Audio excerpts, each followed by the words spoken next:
तो जनाब सालबा बैठे थे, फरमाया फलां को बुला के लाओ। जब बुलाने गए तो रास्ते में औरत पे नजर पड़ी। पहली नजर तो माफ है, लेकिन दोबारा देख बैठे। दोबारा नजर पड़ी तो परेशान हो गए। ख्याल आया मैंने तो खयानत किया अपने नबी पाक से, हुजूर ने तो मना किया ये काम करने से। अब वापस हुजूर के पास नहीं आए, जंगल में चले गए। इब्ने कदामा ने किताबु तव्वाबीन में इस रवायत को लिखा है। कहते 40 दिन वो पहाड़ों में रोते रहे कि या अल्लाह मुझसे गलती हो गई। कितने दिन? अब हमारा शुगल है, इसको लोग गुनाह ही नहीं समझते। बदनिगाही तो कोई गुनाह ही नहीं, अब तो ये शुगल है। अब तो हमारे यहां माज़ अल्लाह ताला सियाने बयाने बंदे बीच बैठे होते हैं, जब ये बातें हो रही होती, ये शुगल है हमारा। अब तो अब्बा के सामने बच्चा वॉलपेपर गंदी तस्वीर का लगाया होता है, पर वो कहता है उम्र है ना जी, उम्र है ना जी। मुझे पता ही नहीं है कितना गंद कर रहा है, ये तबाह हो जाएगा रूहानी तौर पर।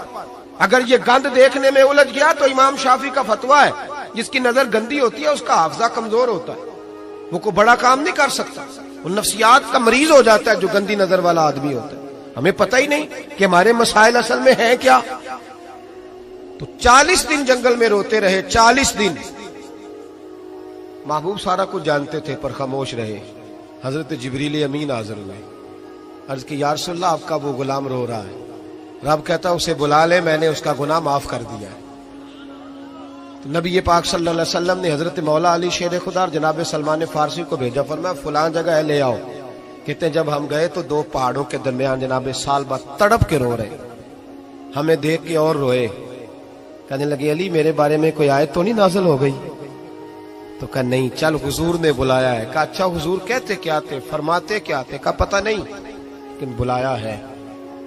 कहते जब हमारे साथ चलने लगे, मस्जिद नबी करीब आई तो कहने लगे अली बहुत बड़ा गुनाह कर बैठा हूं, नजरें मैली हो गई, वुजू नहीं आंखों का, मुझे डायरेक्ट ना लेके जाओ हुजूर के पास। जब नबी पाक नमाज की नियत बांध लेना फिर मैं जाऊंगा, मैं पीछे खड़ा हो जाऊंगा हुजूर के। मेरी तबीयत में हौसला नहीं।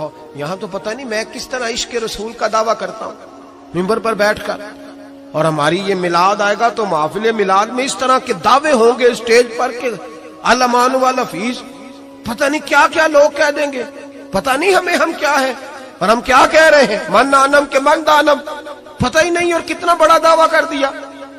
कब मेरे अंदर ताकत नहीं सामना करने। मौला अली फरमाते हैं जब हुजूर ने मगरिब की नमाज की नियत बांधी तो उन्होंने भी पीछे नियत बांध ली।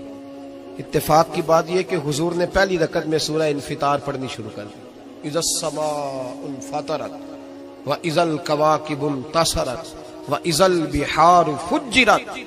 कहते जब महबूब इस आयत पे पहुंचे ना कि या अय्युहल इंसानु मा गर्रका बिरब्बिकल करीम, ए इंसान तुझे किस चीज ने धोखे में डाल दिया, हालांकि तेरा रब तो बड़ा ही करम करने वाला है, तू किस तरह किसी और के धोखे में। बिरब्बिकल करीम, और ज़मीर वाहिद है, मैं तफसीर पे नहीं जाता। कहा तेरा अपना रब, बिरब्बिका तेरा अपना रब, तेरा रब तो बड़ा करीम है, तू फिर भी कहीं और चला गया। जब ये आयत सुनी तो पीछे चीख मारी, बेहोश होके गिर गए। घर वाले घर ले गए, नमाज मुकम्मल हुई तो हुजूर ने फरमाया क्या हुआ? अर्ज की हुजूर वो तो रो पड़े थे, घर ले गए। महबूब पीछे गए तो बेसुध पड़े, तेज बुखार हो गया। नबी करीम सरहाने बैठे और उनकी गर्दन को उठाकर सर को गोद में रखा, और जब बालों में दस्ते मुबारक फेरा तो आंखें खोल दी और झट से अपना सर जमीन पे रख के कहने लगे हुजूर मैं इस काबिल नहीं कि आपकी गोद में मेरा सहारा है, इस काबिल नहीं, बड़ा मुजरिम। तो महबूब ने फरमाया तुझे मुबारक हो, रब ने तुझे माफ कर दिया है, अल्लाह भी राजी है, मैं भी राजी है। अब हुजूर के कदमों के करीब आए तो कहने लगे हुजूर आप राजी हैं? कहा राजी हूं। फरमाया फिर मेरे लिए दुआ करें, अल्लाह इसी रजा में मुझे कबूल कर ले। बस ये बात हुई थी, उन्होंने कलमा पढ़ा तो रूह परवाज कर गई। परवाज मेरे भाई एहसास पैदा कर। याद रखें अगर रूहानी जिंदगी सही नहीं ना होगी, याद रख ले किसी का कोई नुकसान नहीं, सारे सुकून से सो जाएंगे, आप नहीं सो पाएंगे। अगर आपके ज़मीर पे बोझ रहेंगे ना तो सारे लोग रमजान में 4 कुरान पाक खत्म करेंगे, आप 10 पारे भी नहीं पढ़ पाएंगे। अगर आप अपने आप को सही नहीं करेंगे, रूहानी जिंदगी बहाल नहीं होगी, तो याद रखना बड़ा अपना आप सारा कुछ सजा के जाहिरन बड़े परहेजगार बन के भी अपने जमीर की अदालत में फैसला अपने हक में नहीं करा पाए। तिजोरियों से माल भरा हुआ होगा लेकिन घर में सुकून नाम की चीज ढूंढने से नहीं मिलेगी। इसलिए कि अला बिज़िक्रिल्लाह तत्मइन्नुल कुलूब, अल्लाह की जात से जुड़ जाने से दिल को सुकून होता है। क्या बहुत बड़ी सजा नहीं मालिक की कि इंसान सारा कुछ करे, फारिग टाइम हो तो वो टीवी देखे? क्या बहुत बड़ी सजा नहीं कि 3-3 महीने की छुट्टियां भी उसे हों लेकिन वो एक सिपारा कुरान पाक ना पढ़ सके? वो गप्पे मारने बैठे तो 6-6 घंटे लगा दे और तस्बीह दी जाए तो 10 मिनट में बस हो जाए, दरूद पढ़ा ही ना जाए। ये सजा नहीं? क्या ये कम सजा है कि वो दुनिया दराज पे घूम आए लेकिन मस्जिद में जाए तो उसे कुछ बने? क्या सजा नहीं? अल्लाह से माफी मांगे, मिल के उसके हुजूर इस्तिगफार करें, बातन की जिंदगी आबाद करने की कोशिश करें। छोड़ दें बन बन के बैठना, आगे आगे बढ़ना, अपने आप को शुमार करना। हम तो मिलाद की जलसों में भी बड़ी कुर्सी तलाश करते हैं, हम तो दीनी महफिलों में भी कोशिश करते हैं कोई हमारा नाम लेके, सही नाम लेके पुकारे कोई। मैं मियाँ चन्नू में था कल मगरिब में, तो एक साहब कहने लगे वली कामिल। मैंने बाद में उनसे कहा कि आपको पता है मैं क्या हूं? इतना बड़ा दावा मेरे हक में आइंदा ना आप करें, और मत समझे कि आप थोड़े अच्छे बुरे जुमले इस्तेमाल करेंगे तो मैं खुश हूंगा। मैं जो हूं ना, मैं उसके अंदर बड़ा मुतमईन हूं, मैं उससे आगे नहीं बढ़ना चाहता। पता सारा है सरदार नू कीतियां दा, पता सारा है सरदार नू कीतियां दा, एदा पर्दा चपाया ही तेरा भला हो सी।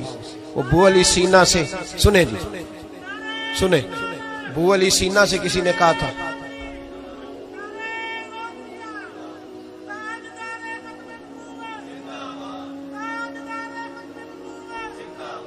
अब इनकी इस बात पर और इस अमल पर एक शेर सुन ले मियां मोहम्मद बख्श साहब का। मियां साहब कहा करते थे, जितन जितन हर कोई खेडे तू हारन खेड फकीरा। जितन जितन, ये तो सारी दुनिया करती है ना कि मैं जीतने जा रहा हूं। कहते हैं जितन जितन हर कोई खेडे, जितन जितन हर कोई खेडे तू हारन खेड फकीरा। जितन दा मुल कौडी पैंदा ही हारन दा मुल हीरा। जितन दा मुल कौडी। बू अली सीना से किसी ने कहा कि क्या महसूस करते हो, आजकल कुछ हालात बेहतर है? तो बू अली सीना चूंकि हजरत अबुल हसन खरकानी के मुरीद थे, हाँ साइंसदान होने के साथ साथ सूफी थे, दरवेश थे, तो बू अली सीना कहने लगे क्या कहते हो, हालात किस तरह के? कहने लगे मुझे अपने गुनाहों का पता है, इतने बड़े गुनाहों के बावजूद मेरी पर्दाधरी नहीं हो रही, ये थोड़ा ही नाम है अल्लाह ताला का, और उसी जमीन पर उसकी नाफरमानी करता हूं, उसने रहने के लिए जगह दी हुई है, थोड़ा एहसान है उसका। मैं सुबह से शाम तक कितनी नाफरमानियां करता हूं फिर भी पेट भर के रोटी देता है, ये थोड़ा एहसान है। तू कह रहा है आगे बढ़ा है कि नहीं? ये बड़ी बात है कि उसने जमीन पे रखा। आला हजरत फाजिल बरेलवी के वालिद मौलाना नकी अली खान साहब रहमतुल्लाह ताला अलैह, इमामुल मुतकल्लिमीन, उनके हालात में लिखा है, एक आदमी को आपने ना जगह दी, को 10 मरले आपका प्लाट था या 5 मरले का, उसने कहा हुजूर कुछ दिनों के लिए चाहिए, तो आपने वो जगह उनको दे दी, जैसे मोहल्लेदार दोस्त को शादी ब्याह, तो 10-15 दिन के बाद चाबी मांगी, उन्होंने दे दी, तो कुछ दरख्त उन्होंने काट लिए, कुछ अपनी मर्जी की तरमीम कर ली। तो मौलाना नकी अली खान साहब रहमतुल्लाह अलैह नाराज हो गए, फरमाने लगे मेरी जमीन थी, मुझसे पूछ तो लेते, कुछ तब्दीली करनी, तुम पता नहीं मेरी मर्जी के खिलाफ तुमने मेरे प्लाट पर ये क्यों तब्दीली की?